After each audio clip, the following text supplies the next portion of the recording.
नमस्कार। मेरा नाम है सहदेव सिंह और आज मैं बात करने वाला एक बहुत इम्पोर्टेंट टॉपिक के ऊपर, जो कि पंचायती राज एक पॉलिटी के पॉइंट ऑफ व्यू से बहुत इम्पोर्टेंट इंस्टीट्यूट हो जाता है जो कि कॉन्स्टिट्यूशनल बॉडी, जो संविधान में जिसका उल्लेख है। इसका भाग 9 में, संविधान के भाग 9 में इसका उल्लेख किया गया है पंचायती राज का। तो इसके सबसे पहले अगर हम इतिहास के बारे में जानें तो इतिहास में गांधी जी का मानना था, अगर हमें देश को मजबूत करना है तो सबसे पहले गांवों का विकास करना चाहिए। गांव में शासन, गांव को स्वतंत्र सत्ता देनी चाहिए। उनको स्वतंत्र विकास के लिए, उनका विकास होने के लिए एक संस्था के रूप में उनको पावर दिया जाना चाहिए। जैसे सेंट्रल लेवल में अगर हम बात करें, सेंट्रल लेवल में संस्था है, सेंट्रल लेवल में अगर केंद्र राज्य और राज्य स्तर में राज्य सरकारें हैं, वैसी अगर ग्राम स्तरों में एक संस्था बनाई जाए कि वो अपना खुद का नियम, नीति नियम और योजना कोई बना सके, तो ऐसी स्वतंत्र संस्था के रूप में पंचायती राज की स्थापना की जाए।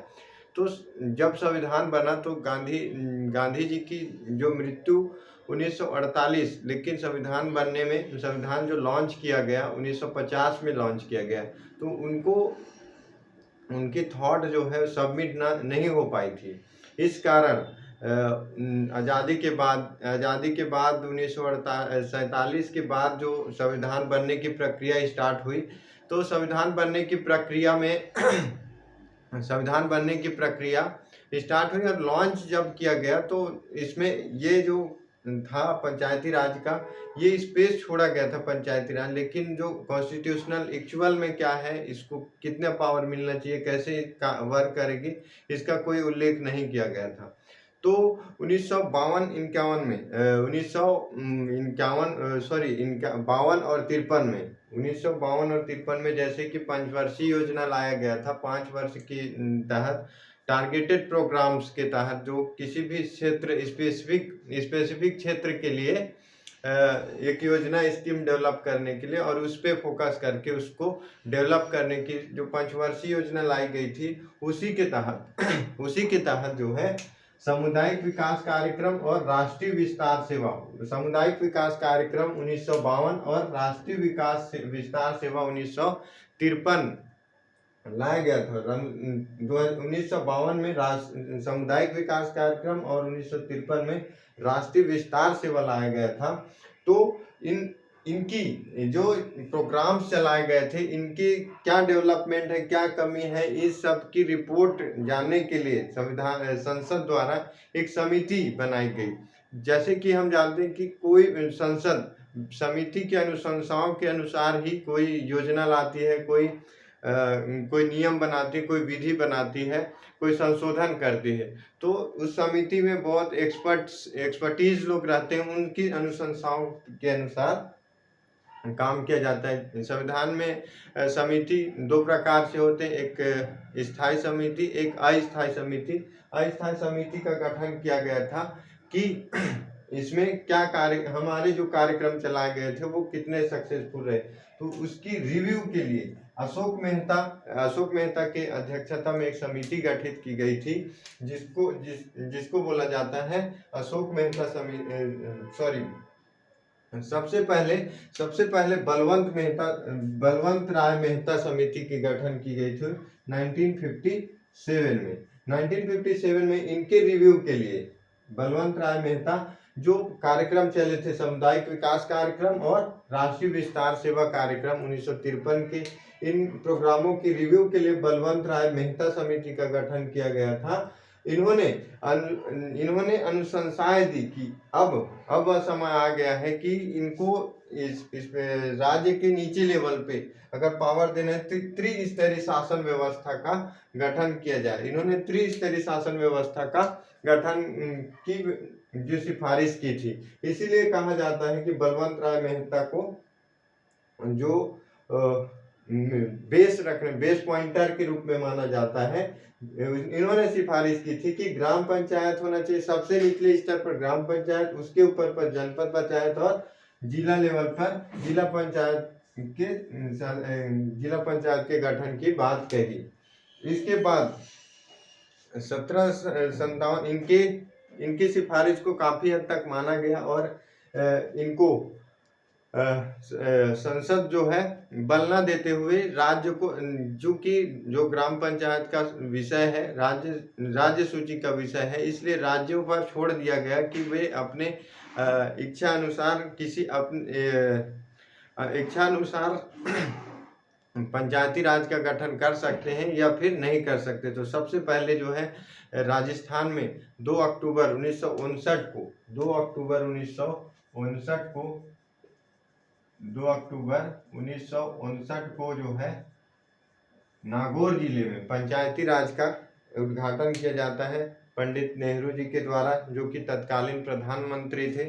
तो राजस्थान के नागौर जिले में पंचायती राज की व्यवस्था की जाती है और उद्घाटन किया जाता है पंचायती राज की 1959 में। उसके बाद अलग अलग राज्यों ने अपनी इच्छा अनुसार कोई द्विस्तरीय त्रिस्तरीय के रूप में गठन किया गया, जैसे कि अगर राजस्थान, आंध्र प्रदेश, वेस्ट बंगाल आदि राज्यों ने अपना अपना इस हिसाब से अपनी इच्छा के अनुसार द्विस्तरीय त्रिस्तरीय के रूप में गठन किया गया। फिर 1903 इन सब की व्यवस्था राज्यों की स्थिति की रिव्यू करने के लिए पुनः एक समिति की गठन की गई, जिसको बोला जाता है अशोक मेहता समिति। 1977 में अशोक मेहता की समिति इन्होंने अशोक मेहता समिति ने इनकी जो प्रोग्राम्स जिला पंचायत, जनपद पंचायत, ग्राम पंचायत जो राज्यों के हिसाब से छोड़ा गया था, उनकी रिव्यू के लिए समिति जो गठित की गई, इस अशोक मेहता की समिति वाली अशोक मेहता की अध्यक्षता वाली समिति ने कुछ रिव्यू किए। इन्होंने जो सिफारिशें की, इनके अनुसार त्रिस्तरीय की जगह द्विस्तरीय शासन व्यवस्था की सिफारिश की गई थी, जिसमें केवल जो है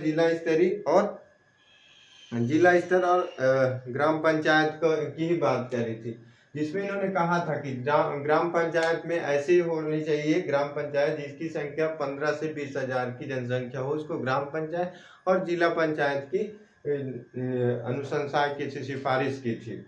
उसके बाद जीवी के राव समिति का गठन किया गया 1985 में। 1985 के बाद जो इम्पोर्टेंट समिति गठित की गई, एमएल सिंघवी समिति 1986, गुंथन समिति का गठन किया गया 1988 और गाडगिल समिति 1988। तीनों समिति की एक ही अनुशंसा थी कि अब इनको जो पंचायती राज संस्थाएं हैं, इनको एक स्वतंत्र संवैधानिक संस्थाओं के रूप में मान्यता दिया जाए, इनको पावर दिए जाए, ताकि इनको स्वतंत्र निर्णय लेने में इनको छूट मिले और किसी भी प्रेशर से ये बचे, ताकि अच्छा सा लोकतांत्रिक, जैसे कि संसदीय व्यवस्था में विकेंद्रीकरण शासन व्यवस्था को मजबूत किया हो सके, इसके लिए इनको संवैधानिक दर्जा दिया जाना चाहिए, संवैधानिक इंस्टीट्यूट का पावर दिया गया।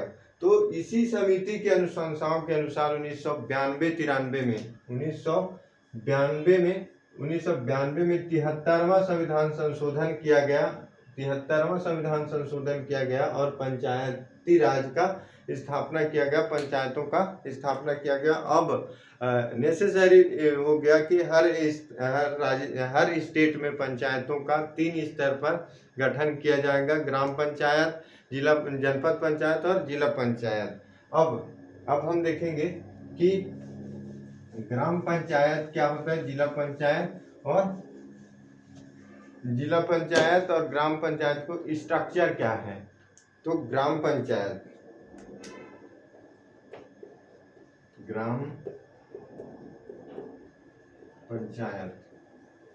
पंचायत की स्ट्रक्चर है कि इसमें होगा एक सरपंच होगा, और या तो मिनिमम 10 और या तो फिर मैक्सिमम 20 पंच हो सकते हैं। एक ग्राम पंचायत में एक सरपंच, 10 पंच, मिनिमम 10 पंच या मैक्सिमम 20 पंच मिलकर इसकी जो ग्राम पंचायत का इसमें जो मेंबर होते हैं वो हो सकते हैं। इनका चुनाव, सरपंच का चुनाव अप्रत्यक्ष रूप से होगा। अप्रत्यक्ष रूप से होगा कहने का मतलब है कि हर वार्ड, ये ग्राम पंचायत को वार्डों में बांट देंगे। ग्राम पंचायत वार्डों में बटा होता है, कम से कम 10 वार्ड या फिर 20 वार्डों में बटा होता है ग्राम पंचायत जो है। और ग्राम पंचायत जो हर वार्ड में एक पंच होगा, हर वार्ड में एक पंच होगा जिसका अप्रत्यक्ष निर्वाचन होके अप्रत्यक्ष निर्वाचन के द्वारा चुना जाएगा। अब पंचों के द्वारा सरपंच को चुना जाता है। पंचों के सभी पंच मिलकर सरपंच को चुना जाता है और वह ग्राम पंचायत का मुखिया कहलाता है।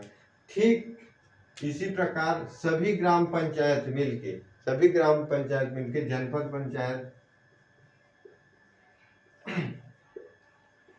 पंचायत का निर्माण करते हैं।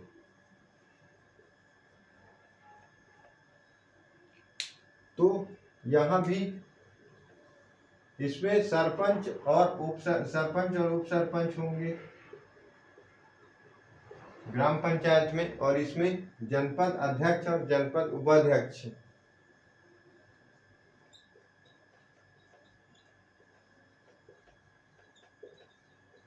जनपद अध्यक्ष और उपाध्यक्ष होगा। जनपद और उपाध्यक्ष इसमें होंगे। सभी ग्राम पंचायतों के मेल से जनपद पंचायत और सभी जनपद पंचायत मिल के जो है जिला पंचायत का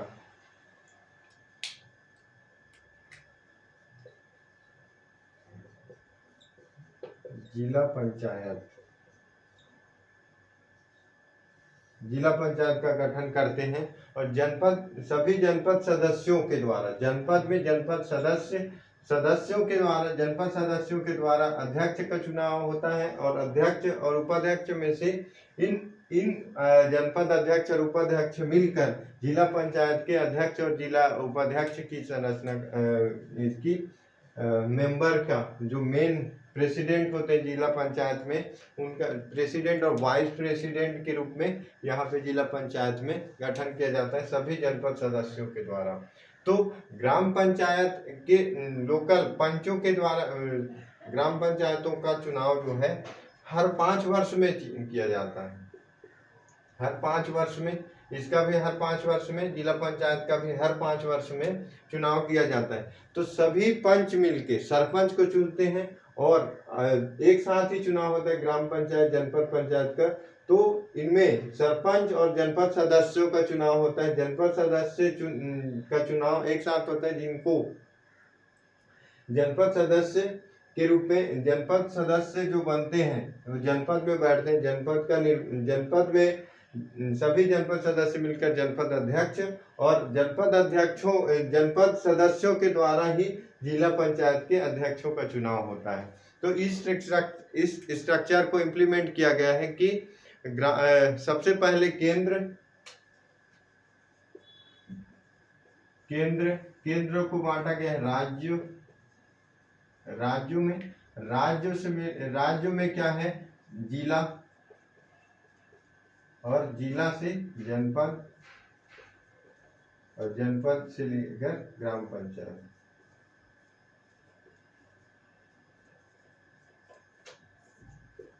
तो 3 स्तर ग्राम पंचायत, जिला में जो जनपद ग्राम पंचायत है, जो पंचायत है, पंचायती राज की स्थापना जो है 3 स्तरों पर किया गया है, जिला पंचायत, जनपद पंचायत और ग्राम पंचायत।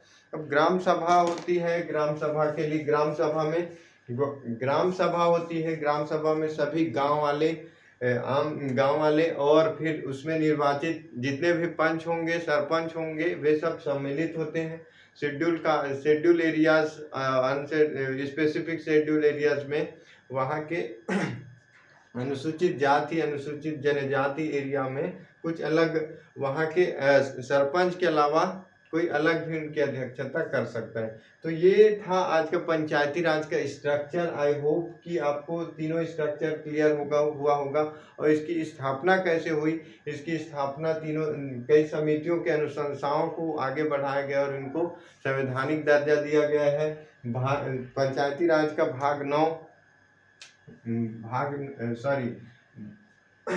अनुच्छेद 40 और भाग इसका गठन जो है 73